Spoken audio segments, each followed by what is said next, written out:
should take it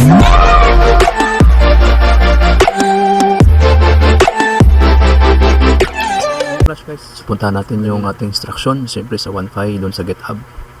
Doon tayo kumuha ng guide. Of course, universal guide yan. Okay, so scroll down lang natin. Yan. So, yan yung gagawin natin.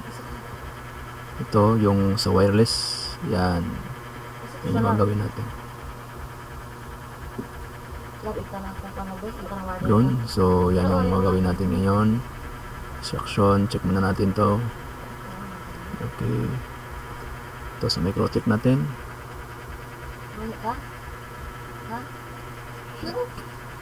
Okay, DCB. Salicious. Yun. So, wala pa yan guys dyan kasi need pa natin i-bind si Node MCU sa ating microtik. So, sa wireless natin, isa yung gagamitin natin na pang-bind. So, palitan muna natin to ng OneFi. Okay. So, apply lang natin yan.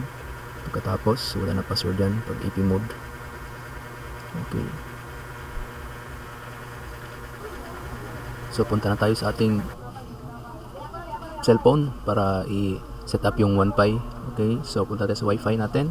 Dapat naka-on yung Node MCU. Okay, so hold lang. Tapos OneFi setup. Automatic pop-up yan guys. So tapos dito, make sure na tama ang plus nyo. Kung mali, hindi yan magpa-pop up. So una kong ginagawa dito, punta ako sa promo rates. Yan yung pinakauna kong ginagawa lagi. Para pag-save ng settings, diretso-diretso na. Lalo na kung naka 4.3 ka. Okay, so pag okay na yan, diretso ka na, punta ka na sa settings. Pag okay ka na dyan, so syempre analyze mo, minutes yan. So minutes yung pag count dyan, times mo lang ng 60, ilang hours, times 60 lang. Okay, so delete ko tong hanggang 10 lang yung promo rates natin. So system configuration na tayo. So Wi-Fi settings, so window name, ikaw na bahala dyan. Ito pang sample lang natin. Okay, so sa SSID, scan lang. Tapos punta ka sa AP name mo, yung ginawa mong AP name. So kanina ginawa natin OneFi. So dito yung ating gateway. So tingnan natin sa ating microtik. So dito yan banda sa hotspot. So hotspot pala, hotspot.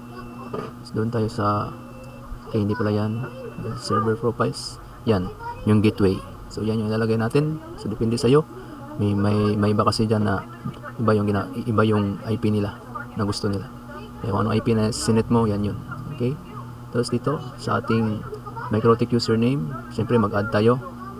Yan lang din mag-add para sa pag-access niya. Dapat full, huwag kalimutan. Yung name, kayo na bahala. Sa'yo na, ikaw na bahala dyan. So anong name gusto mo? Siyempre yung password, make sure na tama. Yung nagawa ko dito guys is kinakopy ko na lang para sure, baka magkamali. Copy na lang, tapos paste na lang para hindi na magkamali. Okay, okay. Tapos lagyan natin doon sa CP natin yung microtik username. Okay, so 1, 2, 3, copy again,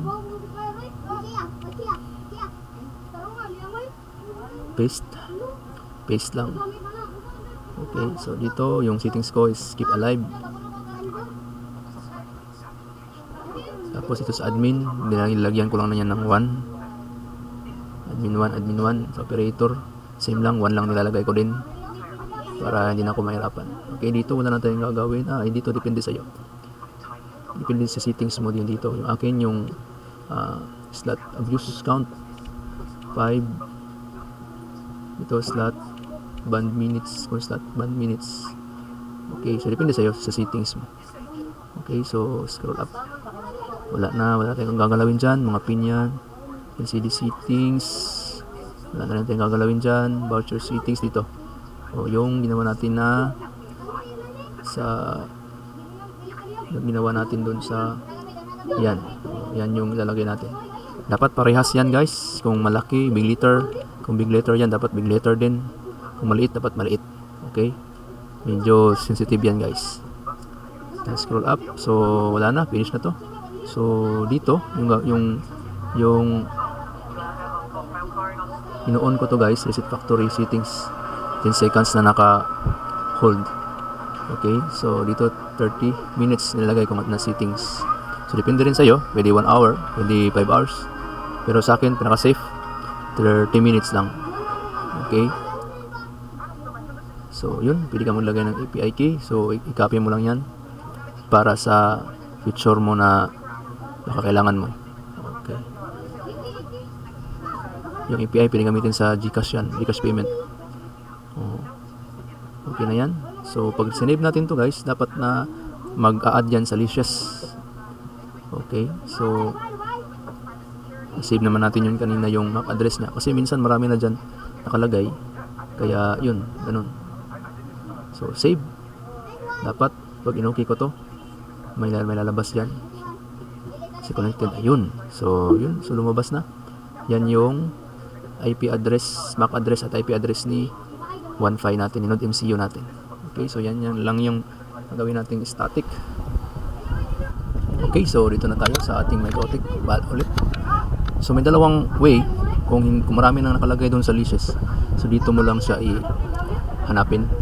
Okay, yung way ko dito is tino-turn off ko yung Node MCU at tino-turn on ulit. Pag turn on mo ulit, so dito yan lalabas. Okay, so pwede mo diyang hanapin, mag-pop up ulit yan sa logs yung IP address at MAC nya. Okay, dito right click lang natin. So make static, syempre. Okay, so yan, open natin to for address and MAC sa ating bindings.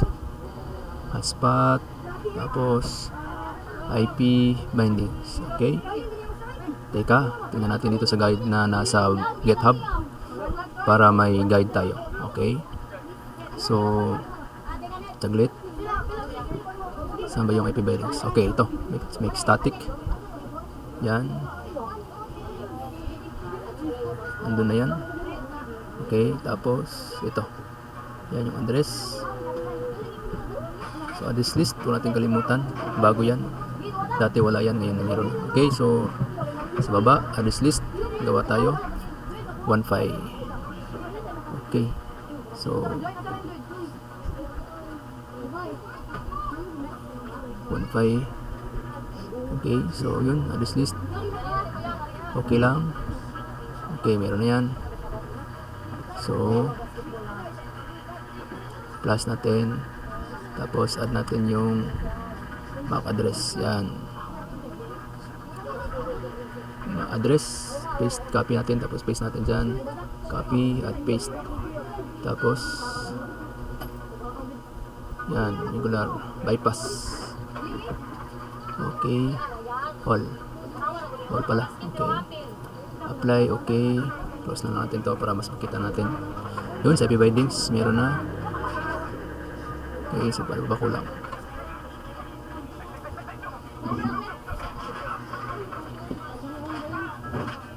Ito, lagay natin to. Copy lang, tapos punta tayo ng terminal. Paste. Okay. So, dito yan sa system. Pag lagay ka ng script, lagyan yung tingnan muna kung saan pupunta para makita nyo kung saan. Okay, so okay na yan. Balikan natin. Dito tayo sa sunod. Copy. Ulit, terminal. Right click. Paste.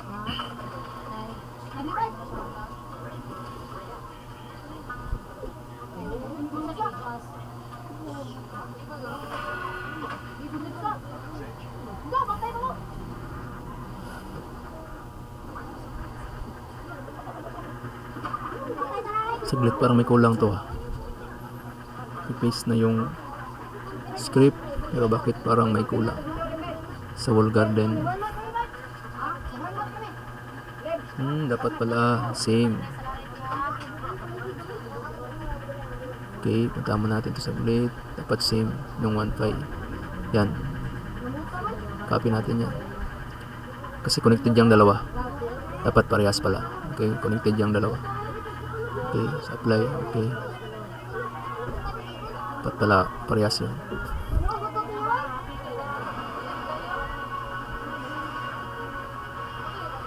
Saan ba yung makikita? Address list yun. Ayun.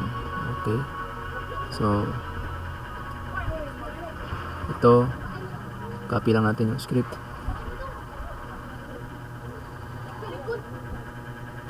Tapos, yung terminal ulit. Paste lang. Okay. Full garden na yan, guys. Ayun. Okay.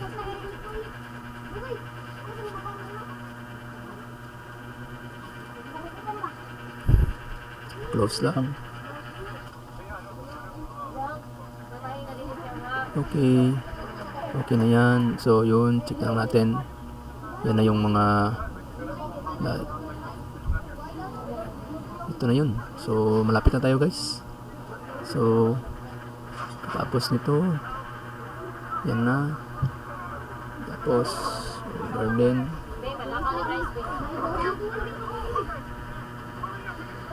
Okay, so ano bang kulang nito? Meron na.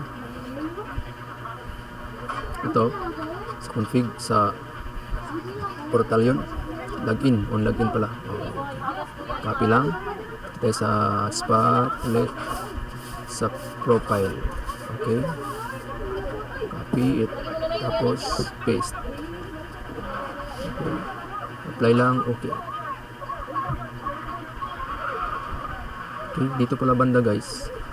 Pag hicks yung microtik nyo, so palitan nyo lang to dito. Saan ba yung banda? Ito. Yan. Extraction naman dyan. So palitan nyo lang to kung naka hex kayo. Pero kung half-light, as default na yung script. Okay. Okay, so ano pa bang kulang? Yung hotspot pala, yung portal pala. So delete nyo lang yan. Kasi maglalagay tayo ng portal. Pwede yung default, pwede naman yun. Mas madali yun kasi nandun yung instruction sa instruction doon sa website, sa GitHub, sa ating downloads. Andun. Pero dito yung gagamitin natin is yung ito. Teka, saan ba yun? Saan ba ko ba nilagay?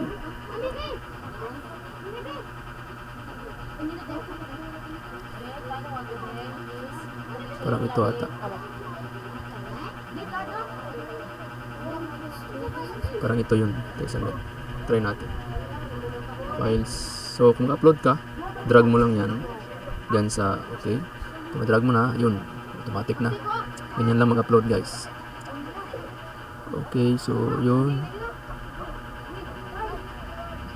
Yan. So, dito, yung sa atin, yung instruction dito sa GitHub is yung config. Yung sa config.js. Saan ba yan? Config.js yun, ito. Okay. So, yan. Pero depende sa portal na gagamitin nyo. Yung itong gagamitin natin kasi, hindi sa config.js. Nasa dito yan sa ito. Yan, settings. Okay. So, right click lang natin. Open with text notepad, syempre. Okay. So, yun. So, depende yan sa portal na gagamitin mo. Yung default, so yung instruction doon sa GitHub. Pero itong sa atin, okay, so yan, pili mo palitan. Ito, pili mo rin palitan yan. Tapos, dito tayo sa main settings. Okay. Ito. So, dito yun. Main settings. This is ID, window name, window IP, at yung yan. So, yan. Yan yung papalitan nyo. So, siyempre, yan. Ingat kayo, baka ma-delete nyo yung nasa, yan, yung parang quote.